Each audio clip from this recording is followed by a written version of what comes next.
So, with Olmec as Prime Minister and the Death Watch allegiance given to Maul, our Sith is finally back on top.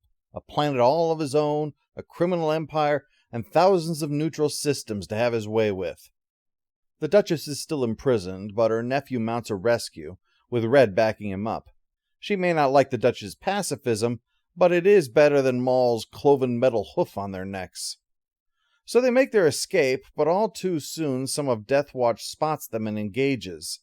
Eventually her shuttle gets shot down, but they've gotten close enough to the boundary that she can get past the jamming signal and send out a message. Obi-Wan, I need your help. There, that should be the most memorable way anyone ever asks Obi-Wan Kenobi for help. She's arrested, again, but the Jedi get the message, and Obi-Wan gets called to the principal's office.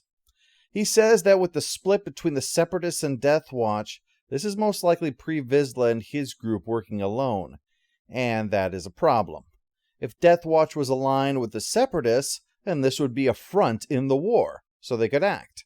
But since they're not, and the Death Watch themselves are Mandalorians, and the Jedi can't simply go in and interfere in an internal political matter.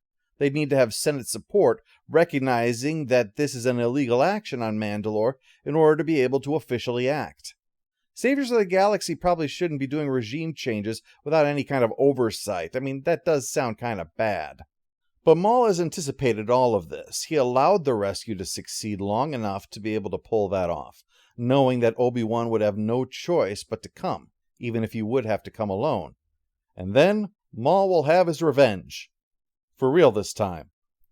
So Obi-Wan borrows a ship from Anakin.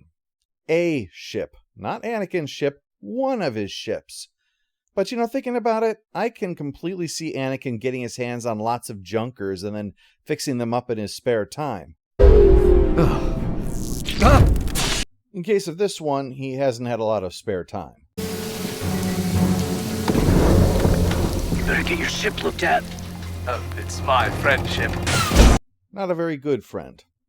Obi-Wan lures the Mook in and steals his Mandalorian armor, then goes in to free the Duchess.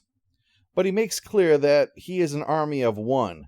They're going to have to hope they can pull this off without any kind of backup. There's no record of a prisoner transfer here.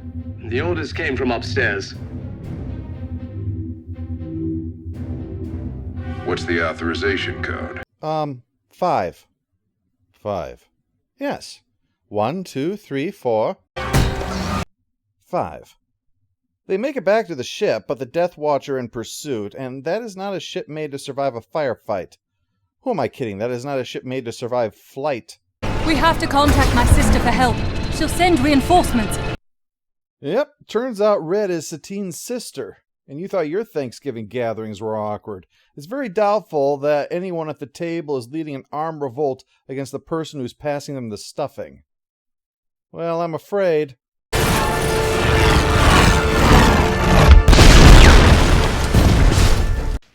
Would you classify that as a launch problem or a design problem? Well, is Obi-Wan ever shocked to see Maul show up? How many times do you have to kill someone before they can take a hint? Well, Maul gloats over the weakness of the light side of the Force and how it has led Obi-Wan to this fate of being a wiener. To which Obi-Wan retorts, "Nuh-uh, I'm not the wiener, you're the wiener." To which Maul replies, "Nuh-uh," and Obi-Wan says, "Uh-huh." That scintillating conversation over, we get down to business. It seems there's yet another reason that Vizsla's view is incompatible with Maul's, because Maul hates Obi-Wan so much that he won't kill him. He'd rather that Obi-Wan live wounded, like Maul has been forced to. Maul, your insistence on stabbing people I like through the heart is really getting in the way of our friendship.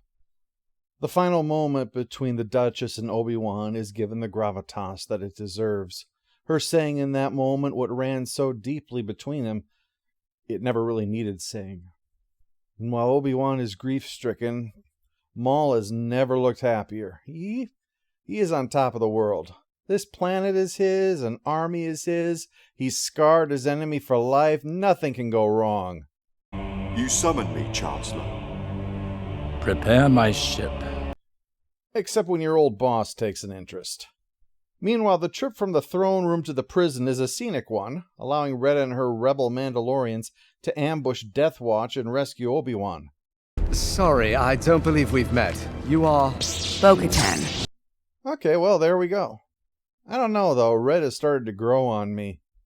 While she helps with his escape, Darth Sidious shows up in his ship, kills people on the way because he can, and then... I sense a presence. A presence I haven't felt since... Master. Oh yeah, there it is. Have an apprentice, running your own tiny empire. Your master showing up is like mom walking in while Pornhub is playing. Maul quickly kneels before Sidious, claiming this was all for him. But the fact that he's taken an apprentice belies the truth. He could have just been a rogue dark side user like Asajj Ventress. But taking an apprentice makes him a master. And another Sith master is a rival. Well, folks, this is when you get your money's worth. While Bo-Katan and Obi-Wan are in the middle of a Mandalorian civil war, Sidious takes on Maul and Savage at the same time. It's quite a fight, but naturally Sidious comes out on top, and during the duel, Savage is mortally wounded. The first and only reality of the Sith. There can only be two, and you are no longer my apprentice. You have been replaced. You know, having half your body replaced by a robot, your brother dead, your empire in civil war, it's really a good time to think about where you went wrong in life. No mercy.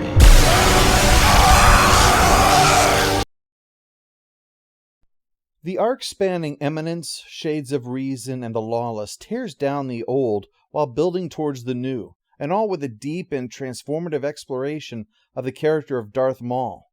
Drawing him into the intricate complexities of Mandalore's warring ideologies not only led to a new chapter in the lore of that planet, but provides us with rich character development, engaging political machinations, and a tragic arc.